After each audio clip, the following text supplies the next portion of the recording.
Hi guys, I know I haven't posted a video in a while, so just been tied up with the holidays. It is a cold January here in the Pacific Northwest. We've had a couple Pineapple Expresses come through, and so it's just been miserable. But I did want to show off my new old toy. This is a Stone Master 12-inch slab saw that a couple club members had rehabilitated from another club member who donated it. It is, as you can see, belt driven, and it is a gravity feed. So this is a gravity feed system. I don't think it was originally gravity feed. I could be wrong, but you know, this basically hangs, and I can change the weights on this so that it feeds faster or slower. It's a fairly small footprint. This came on obviously a pipe frame, and I put some casters on it so I could roll it around in my garage. But you can easily just take this off and put it on a workbench. There's really only 4 bolts that hold this together, and then just kind of, you know, reconfigure the motor and just bolt it to a workbench. It doesn't have to be on this, but it's small. I think this is only, I just measured it as 24 inches long. It's only 1 foot wide and 14 inches from the base to this. So very small footprint, which is what I loved. And I think these were built in the 1950s and 60s. So I'm thinking this thing is pushing like close to 75 years old, and it's still chugging along. I have no idea what size motor that is. But this thing is still working. So I have used it on a couple rocks just to test it out. So this is a 12-inch serrated. It runs on water or mineral oil. I do have mineral oil in here. This is the gravity feed system. I think this used to actually be fed with a rod that pushed this with some kind of a spring. And so it might have come that way, but anyway, so it's been converted to a gravity feed system, and everything is just in great condition. This was the original clamp. The guys that rehabilitated this obviously changed out some of the screws. This looks like it's a new cable. I don't know if this is the original bearing. I don't think they mentioned that they put a bearing on. They put a new switch on. And it's, for the 2 rocks that I've cut so far, it's just been really nice, because I didn't have a slab saw. I was just using my high-tech diamond trim saw for everything. So just thought it was really cool.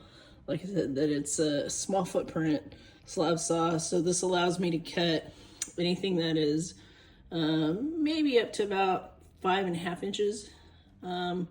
Versus my trim saw, which is a 6-inch trim saw that I can only cut, you know, anything a little bit less than 3 inches. So it's about double the size. So I'll show you how this cuts shortly. We just had a Christmas dinner, and we had an auction internally within our club, and I bid on a Brazilian agate. So this is going to be my first cut with this, so we'll see how this goes. So I've already added some oil. Actually, this is my second cut, because I've tried just another smaller agate to see how they came out, and it comes out really well. I cut up some Black India agate, which I'll show you guys later. So the cool thing about this is that it is a gravity feed. So I don't have to worry about having to maintain a secondary feed screw or anything. It's just basically adding weights to this. I just unhook this, hang it down, and then I can add more weight to this as needed to cut the rock. And it basically will create tension on this stainless steel cable, and it only puts the amount of weight pressure that you have on this. So you can, you know, if this starts binding, I can always remove weight. If it's cutting too slow, I can add weight. So here we go. What it sounds like. Loud.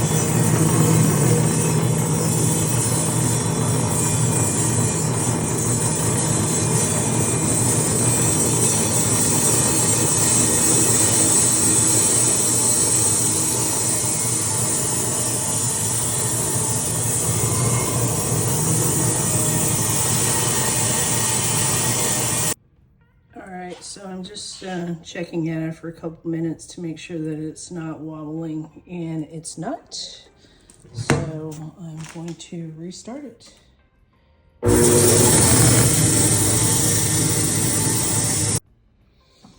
Okay, so I definitely heard a change in the pressure on the blade, which makes me think that it cut through this agate fairly quickly, less than 8 minutes.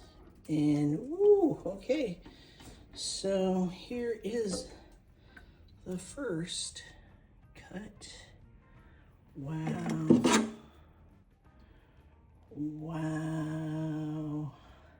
I'm so excited. This is my first Brazilian agate that I've cut on this. Wow, look at the yellow. It's almost like mossy agate there. Okay, so I don't know if I want to do a second cut. That's really just awesome. Let's see what the other half looks like.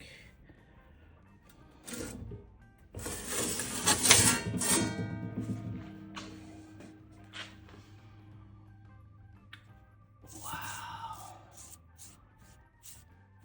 Sorry, I'm moving the camera. It's just I'm so excited about this. So I don't know if I should try and make another cut. You know, this is the first time that I've actually had a round geode in here like this. So it's a little bit difficult to clamp, and it's not very big. I might try and just make one more cut just for the heck of it.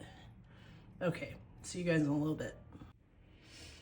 Okay, so let me zoom out a little bit. Okay, so the trick with this one was because it was a smaller geode, it was really hard to get clamped in here with having just enough grab that it still holds this parallel to the blade and doesn't move around a lot.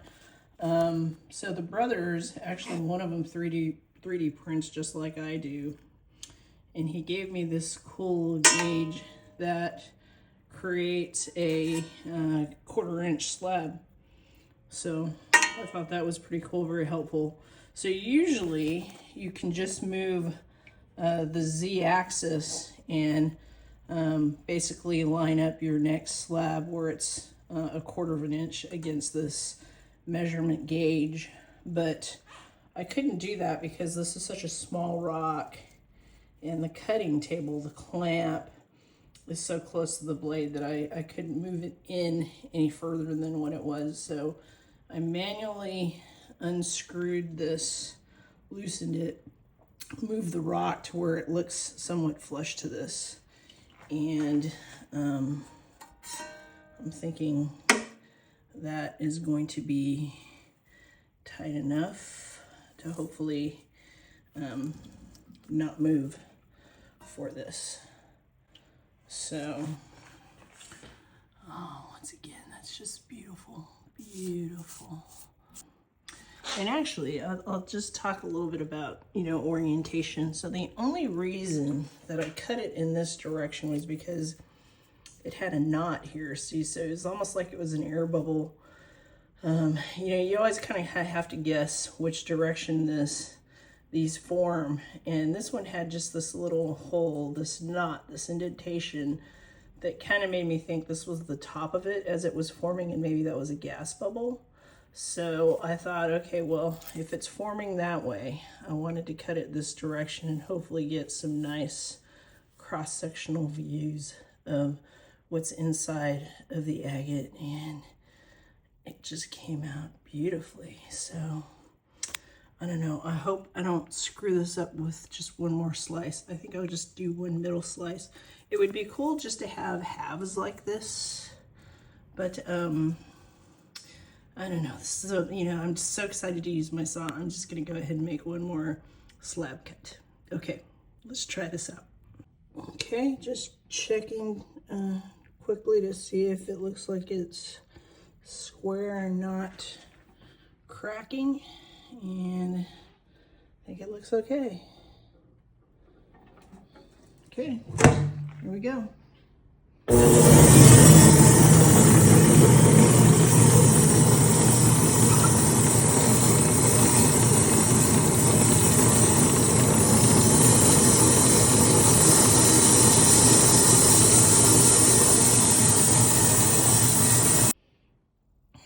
Okay, so I just heard the slab drop. I've let it, let the oil settle for a few minutes, and let's see what it looks like. Oh, yeah.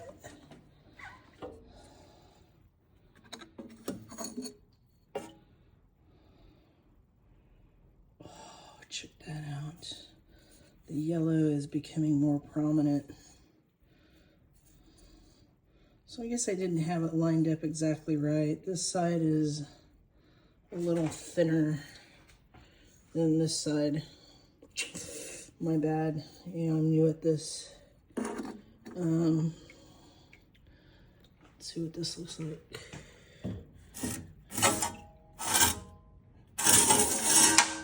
Oh, something just fell.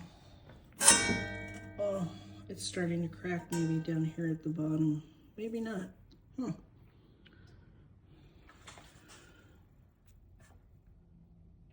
That looks pretty amazing.